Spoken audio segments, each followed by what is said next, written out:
ഇന്ന് നമ്മൾ വന്നിരിക്കുന്നതെന്ന് വെച്ച് കഴിഞ്ഞാൽ ഒരു വീടിൻ്റെ മുകളിൽ ഷീറ്റ് ചെയ്തതിൻ്റെ ഡീറ്റെയിൽസുമായിട്ടാണ്. അപ്പോൾ പുതിയ ഇതായിട്ട് വീടിൻ്റെ മുകളിൽ ലീക്കൊക്കെ ഉണ്ടായിട്ട് റൂഫ് ചെയ്യുന്നവർ ഒന്ന് അറിഞ്ഞിരിക്കേണ്ട കാര്യങ്ങളും അതിനെക്കുറിച്ചുള്ള അതിൻ്റെ ചെയ്തതിൻ്റെ ഡീറ്റെയിൽസും ഒക്കെ ആയിട്ടാണ് നമ്മൾ പറയുന്നത്. അപ്പം ഈ കാണുന്നതാണ് നമ്മുടെ വീട്. നമ്മളതിൻ്റെ വർക്ക് തീർന്നിട്ടുണ്ട്. തീർന്നതിന് ശേഷം ആണ് നമ്മളതിൻ്റെ കുറിച്ചുള്ളത് പറയുന്നത്. അപ്പം ഇതാണ് ചെയ്തിരിക്കുന്നത്. നമ്മൾ ചെയ്തിരിക്കുന്നത് എങ്ങനെയാണെന്ന് വെച്ച് കഴിഞ്ഞാൽ അതിൻ്റെ ടോപ്പിൽ ഫുള്ളായിട്ട് തന്നെ നമ്മൾ റൂഫ് ചെയ്തിട്ടുണ്ട്. അപ്പം ഫുൾ ചെയ്തിട്ടുണ്ട്. അപ്പം ഫ്രണ്ട് സൈഡ് കാണുന്ന വശത്ത് കോടി അടിച്ചിട്ടും ബാക്ക് സൈഡ് ആനവായനമായിട്ടുള്ള ഷേപ്പിലാണ് നമ്മൾ ഈ സംഭവം ചെയ്തെടുത്തിട്ടുള്ളത്. അപ്പം അതിൻ്റെ കാര്യങ്ങളും അതെങ്ങനെയാണ് ചെയ്തതെന്നും ഒക്കെയാണ് നമ്മളിപ്പോൾ വിവരിക്കാൻ പോകുന്നത്. നമ്മളിതിന് മേലെ റൂഫ് ചെയ്തിട്ട് 2 ആഴ്ചയായി. അപ്പോൾ നമ്മളിപ്പം അന്നേരം നമുക്ക് വീഡിയോ എടുക്കാവുന്ന ടൈം കിട്ടിയില്ല. അത് കഴിഞ്ഞിട്ട് നമ്മൾ ഇപ്പോഴാണ് ഇവിടെ വരുന്നത്. അപ്പോഴത്തേക്കും വീടിൻ്റെ മുകളിൽ മൊത്തം തുണിയെല്ലാം ഇട്ടിട്ടുണ്ട്. അങ്ങനെയുള്ള സെറ്റപ്പെല്ലാം ചെയ്തിട്ടുണ്ട്.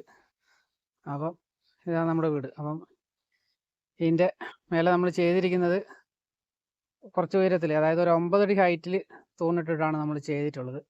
കാരണം തീരെ ഹൈറ്റ് ഇതിലും കുറച്ച് ചെയ്യാനായിരുന്നു അവർ ആവശ്യപ്പെട്ടത്. നമ്മൾ പിന്നെ കുറച്ചും കൂടി പറഞ്ഞു, അവർ റൂമൊന്നും മേലെ എടുക്കുന്നില്ല എന്നുള്ള പ്ലാനിലൊക്കെ ചെയ്തതാണ്. നമ്മുടെ പറഞ്ഞിട്ട് കുറച്ചും കൂടി കൂട്ടി ഒരു 9 അടി വരെയൊക്കെ ചെയ്തിട്ടുണ്ട്. പിന്നെ അത്യാവശ്യം ഒന്ന് കയറി നടക്കാനും കാര്യങ്ങളൊക്കെ ചെയ്യണം. പിന്നെ സൈഡ് വശം 9 അടിയും പിന്നെ ചെരുവിനനുസരിച്ച് ബാക്കിയെല്ലാം കൂടുമല്ലോ. അപ്പം അങ്ങനെയാണ് ചെയ്തിട്ടുള്ളത്. അപ്പം ഈ വീടിന് ഉള്ളിന്ന് സ്റ്റെയർ ഒന്നുമില്ല. ഇപ്പം പുറത്തുനിന്ന് ഇത് കണ്ടല്ലോ, ഇതിൽ ഒരു സ്റ്റെയർ ഉണ്ട്. സ്റ്റെയർ നേരത്തെ നമ്മൾ അടിച്ചു വെച്ചൊന്നുമല്ല, നേരത്തെ അടിച്ചു വെച്ച സ്റ്റെയർ. അപ്പോൾ ഈ സ്റ്റെയർ വഴി കയറി വന്ന് ഇതിൻ്റെ മേലെ കയറാനുള്ള സ്പേസ് ഉണ്ട്. അപ്പോൾ ഇതിൻ്റെ മേലെ ഇപ്പം എല്ലാ സാധനങ്ങളും കച്ചറ കയറി അടക്കി ഇതിൻ്റെ അകത്ത് ഇട്ടിട്ടുണ്ട്. എല്ലാ സാധനങ്ങളും ഇട്ട് സംഭവം റെഡിയാക്കിയിട്ടുണ്ട്. കാരണം നമ്മൾ വന്നിട്ട് ഇപ്പം 2 ആഴ്ചയായി. അപ്പം അത് കഴിഞ്ഞിട്ട് ഇതിന് മേലോട്ട് കയറാനൊരു സ്ലൈഡിങ് ഡോറെല്ലാം കൊടുത്തിട്ടുണ്ട്. കാരണം പ്രൂഫ് ചെയ്തതിന് മേലോട്ട് ഇപ്പുറത്ത് കൂടി ഒരു വാട്ടർ ടാങ്ക് ഉണ്ട്. അപ്പോൾ അവിടത്തോട്ട് കയറാൻ വേണ്ടിയിട്ട് ഡോറെല്ലാം നമ്മൾ സെറ്റ് ചെയ്തിട്ടുണ്ട്.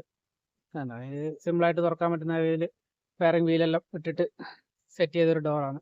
അപ്പം ഇങ്ങോട്ട് പിന്നെ ടാങ്കെല്ലാം കഴുകാനും കാര്യങ്ങൾക്കൊക്കെ കയറാം. ഇപ്പോൾ ടാങ്കിന് നമ്മൾ സെപ്പറേറ്റ് ആണ് ഷീറ്റ് ചെയ്തിട്ടുള്ളത്. കാരണം പിന്നെ ടാങ്കിൻ്റെ കൂടി ഹൈറ്റിൽ ഇത് ചെയ്ത് കഴിഞ്ഞാൽ ഭയങ്കര ഹൈറ്റായി പോകും. ഓൾറെഡി അവർക്ക് ഹൈറ്റ് അധികം ആവശ്യമില്ല എന്ന് പറഞ്ഞു. പിന്നെ ഇപ്പം ചെയ്തിരിക്കുന്നതിനെക്കാട്ടും ഒരു 4-5 അടിയാലും എക്സ്ട്രാ കൂടും. അപ്പോൾ 9 അടി എന്നുള്ളത് ഒരു 10-15 അടി വരെയൊക്കെ പൊങ്ങും. അത്രയൊന്നും ഒരിക്കലും ആവശ്യമില്ല. ആവശ്യമുള്ളത് പോലെ ചെയ്യുക എന്നുള്ളതേ ഉള്ളൂ. അപ്പോൾ ഇതാണ് റൂഫിങ് ഡോറ്. പിന്നെ ചെയ്തിരിക്കുന്നത് നമ്മൾ എല്ലാ സാധനവും ഇതിൻ്റെ അകത്ത് അടുക്കിയിട്ടുണ്ട്. ഉള്ള സാധനം മൊത്തം, അതായത് താഴിലുണ്ടായിരുന്ന സാധനങ്ങൾ മൊത്തം കയറ്റി ഇതിൻ്റെ അകത്ത് അടുക്കി വെച്ചിട്ടുണ്ട്. ഇങ്ങനെയുള്ള ആവശ്യങ്ങൾക്കും ഇതെല്ലാം ഉപയോഗിക്കാൻ പറ്റും. കണ്ട അടക്ക വരെ ഇതിൻ്റെ മേലെ ഉണങ്ങാൻ ഇട്ടിട്ടുണ്ട്. കാരണം ഇപ്രാവശ്യത്തെ കാലാവസ്ഥ എന്ന് പറഞ്ഞു കഴിഞ്ഞാൽ കാലാവസ്ഥ വളരെ ദയനീയമല്ലേ. അപ്പം മഴയത്ത് ഭയങ്കര ബുദ്ധിമുട്ടാണ്. പിന്നെ നമ്മൾ ഇതിനു വേണ്ടി ചെയ്തിരിക്കുന്നത് മെയിനായിട്ട് 3x3 സ്ക്വയർ പൈപ്പിൻ്റെ തൂണാണ്. 3x3 തൂണ് അതുണ്ടോ, 3x3 തൂണ്. പിന്നെ നമ്മൾ അടിയിൽ പ്ലേറ്റ് അടിച്ചിട്ട് വെൽഡ് ചെയ്യുമായിരുന്നു. പിന്നെ അതിൻ്റെ മേലെ കോൺക്രീറ്റും കൂടി ഇട്ട് റെഡിയാക്കി തൂണ് ഏകദേശം ഒരു 2.80 9 അടിയിൽ 3 മീറ്റർ താഴെയുള്ളൊരു ഗ്യാപ്പിലാണ് നമ്മൾ തൂണ് സെറ്റ് ചെയ്തിരിക്കുന്നത്.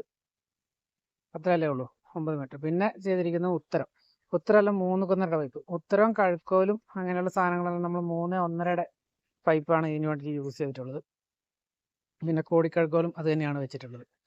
പിന്നെ പട്ടികയായിട്ട് വെച്ചിരിക്കുന്നതെല്ലാം 1x1 പൈപ്പ്. അപ്പം കോടിക്ക് വേണ്ടിയിട്ട് ഷീറ്റിന് കോടിയുടെ സൈഡിൽ നമ്മൾ 2 പട്ടികയും കൂടി അടിച്ചു വെച്ചിട്ടുണ്ട്. കാരണം ഷീറ്റിൻ്റെ കട്ടിങ് കാര്യങ്ങളെല്ലാം പിന്നെ ചെയ്ത് കഴിയുമ്പോൾ താഴോട്ട് പോകാതിരിക്കാൻ വേണ്ടിയിട്ട് അങ്ങനെ ഒരു സംഭവം കൂടി പൈപ്പ് ചെയ്ത് വെച്ചിട്ടുണ്ട്. അല്ലെങ്കിൽ കോടി കട്ട് ചെയ്യുമ്പോൾ അത്രയും ഭാഗത്തെ ഷീറ്റിന് പിടുത്തമില്ലാണ്ട് വരും. അപ്പോൾ അത് ചെയ്തിട്ടുണ്ട്. പിന്നെ ഇവിടെ ഒരു തൂണ് കൊടുത്തിട്ടുണ്ട്. തൂണ് പിന്നെ അവർക്ക് കുഴപ്പമൊന്നുമില്ല എന്ന് പറഞ്ഞുകൊണ്ട് നമ്മൾ തൂണ് കൊടുത്തതാണ്. തൂണ് ഒഴിവാക്കണമെങ്കിൽ ഒഴിവാക്കാൻ പറ്റുന്ന കേസേ ഉള്ളൂ. അതൊന്നും അവർ പിന്നെ കുഴപ്പമില്ല, അതുകൊണ്ട് ചെയ്തതാണ്. അത് ഇനി ഇൻ കേസിൽ റൂമോ എന്തെങ്കിലും കാര്യങ്ങളൊക്കെ ചെയ്യണമെങ്കിൽ ആ തൂണ് ഒഴിവാക്കാൻ പറ്റുന്നേ ഉള്ളൂ. കാരണം ഇതുപോലെ ബന്ധം കൊടുത്താൽ മതി. അപ്പോൾ അത് തൂണ് പിന്നെ അങ്ങനെ ഒരു എന്താ പറയുക, ഒരു എക്സ്ട്രാ സേഫ്റ്റിക്ക് വേണ്ടി വെറുതെ കൊടുത്തതേ ഉള്ളൂ. അത് ഒഴിവാക്കാൻ പറ്റാവുന്നതേ ഉള്ളൂ. പിന്നെ ഒരു ചെറിയ ഇഷ്യൂ വരുന്നതെന്ന് പറഞ്ഞു കഴിഞ്ഞാൽ ചിമ്മിനിയുടെ അവിടെ നിന്ന് പുക ഉള്ളിലോട്ട് വരാനുള്ളതുകൊണ്ട് ആ ഹോളുകളെല്ലാം നമ്മൾ അടച്ചിട്ടുണ്ട്. ബാക്കിയെല്ലാം പിന്നെ വേറെ പ്രശ്നങ്ങളൊന്നും അവിടെ ഉണ്ടാവില്ല. പിന്നെ നമ്മളിതിന് സ്ക്വയറിൻ്റെ പാത്തി കൊടുത്തിട്ടുണ്ട്. സ്ക്വയർ പാത്തി കണ്ടില്ല, സ്ക്വയർ പാത്തി അർജിൻ്റെ പാത്തി നമ്മൾ പ്രാവശ്യം കൊടുത്തിട്ടുള്ളത്. 8 പാത്തിയൊക്കെ കൊടുക്കുകയാണെങ്കിൽ കുറച്ചും കൂടിയൊക്കെ, അപ്പം കുറച്ചും കൂടിയൊക്കെ റേറ്റ് കൂടും. 6 പാത്തിയാണ്, സ്ക്വയർ പാത്തിയാണ് നമ്മൾ പ്രാവശ്യം കൊടുത്തിട്ടുള്ളത്. പിന്നെ ആ പാത്തിയുടെ പൈപ്പും പിടിപ്പിച്ചിട്ടുണ്ട്. പാത്തിയുടെ പൈപ്പ് പിടിപ്പിക്കുമ്പോൾ പരമാവധി റെഡ്യൂസൊന്നും ചെയ്യാതെ പരമാവധി പിടിപ്പിക്കുന്നതായിരിക്കും ഏറ്റവും നല്ലത്. കാരണം ചിലവ് കുറയ്ക്കാൻ വേണ്ടിയിട്ട് എല്ലാവരും റെഡ്യൂസൊക്കെ ചെയ്യുന്നുണ്ട്. പക്ഷെ അതൊന്നും ചെയ്യാതിരിക്കുന്നത്, കാരണം എങ്ങനെയാണേലും നമ്മുടെ ഈ വീടിൻ്റെ മുകളിൽ എത്ര ഇതാന്ന് പറഞ്ഞു കഴിഞ്ഞാൽ അടുത്ത് മരമില്ലാന്ന്, ഇതൊക്കെ മരമുള്ളതാണ്. അപ്പം മരമില്ലാന്ന് പറഞ്ഞു കഴിഞ്ഞാലും ചപ്പെല്ലാം വീഴുന്നതായിരിക്കും. നമ്മൾ എല്ലാ സ്ഥലത്തൊന്നും പൈപ്പ് പിടിപ്പിച്ചില്ല കേട്ടോ. പുറകുവശത്തൊന്നും വീഴുന്നതിന് പൈപ്പൊന്നും വേണ്ടാന്ന് പറഞ്ഞിട്ടുണ്ട്. അതുകൊണ്ട് തന്നെ ആടെയൊന്നും പൈപ്പൊന്നും നമ്മൾ പിടിപ്പിച്ചിട്ടില്ല. ഇതാണ് ഉള്ളിൽ കാഴ്ച. ഇനി പുറത്തുനിന്നുള്ള വ്യൂ എന്ന് പറഞ്ഞു കഴിഞ്ഞാൽ അത്യാവശ്യം മോശമില്ലാത്ത, അതായത് ഈ സൈഡിൽ നിന്നാണ് ഇപ്പോൾ ഈ കാണുന്ന സൈഡിൽ നിന്നാണ് റോഡ് വരുന്നത്. അപ്പോൾ അവിടെ നിന്നാണ് മെയിനായിട്ട് വ്യൂ എന്നുള്ളത്. അതായത് സിറ്റൗട്ടിൻ്റെ ഫ്രണ്ടിനേക്കാട്ടും വ്യൂ വരുന്ന സ്ഥലം ഇവിടെയാണ്. അതുകൊണ്ടാണ് ഇവിടെ നമ്മൾ കോടി അടിച്ച് ചെയ്തിട്ടുള്ളത്. അപ്പുറത്തെ സൈഡിൽ പിന്നെ ഫ്രണ്ട് വശത്ത് അങ്ങനെ കാഴ്ചയൊന്നുമില്ല, കാരണം ഒരു കുഴിഞ്ഞ ഏരിയ ആണ്. അപ്പോൾ ഓരോ വീടിനനുസരിച്ച് വേണം പ്ലാൻ ചെയ്യാൻ. അപ്പം അപ്പുറത്തെ സൈഡിൽ കോടി ഇല്ലെങ്കിലും അതിന് പ്രശ്നമില്ല, കാരണം കാണുന്നൊന്നുമില്ല. പിന്നെ കോടിയുടെ ആടെ നമ്മൾ സൈഡ് മറച്ചിട്ടുണ്ട്. പിന്നെ വാട്ടർ ടാങ്ക് പൊക്കിയിട്ട് ചെയ്തിട്ടുണ്ട്. ഇതാണ് നമ്മുടെ വർക്ക്. ഇപ്പം ഇതിന് ഉപയോഗിച്ചിരിക്കുന്നത് പറഞ്ഞു കഴിഞ്ഞാൽ പിന്നെ ഓക്സിയുടെ 4/7 ഷീറ്റാണ് ഉപയോഗിച്ചിരിക്കുന്നത്. അതുകൊണ്ട് തന്നെ അത്യാവശ്യം റേറ്റ് ഈ വർക്കിന് വന്നിട്ടുണ്ട്. ഏകദേശം സ്ക്വയർ ഫീറ്റിന് 150-160 രൂപ റേഞ്ചോളം ഏകദേശം വന്നൊരു വർക്കാണ്.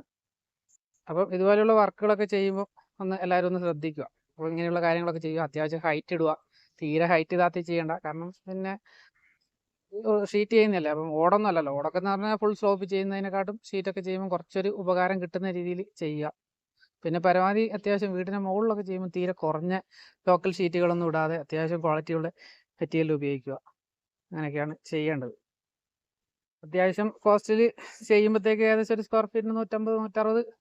അത് ഓരോ വർക്കും അതിനനുസരിച്ച് മോഡലിനനുസരിച്ച് റേറ്റൊക്കെ വ്യത്യാസം വരാം.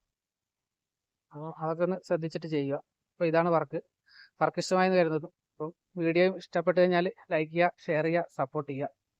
അതുപോലെ നിങ്ങളുടെ വിലയേറിയ അഭിപ്രായങ്ങൾ കമൻറ്റായി രേഖപ്പെടുത്തുക. അതുപോലെ തന്നെ ഇതുപോലെയുള്ള വീഡിയോകൾ നമ്മൾ വീണ്ടും ചെയ്യുന്നതായിരിക്കും. അതിന് വേണ്ടിയിട്ട് നമ്മുടെ നോട്ടിഫിക്കേഷൻ ഓണാക്കി വെക്കുക.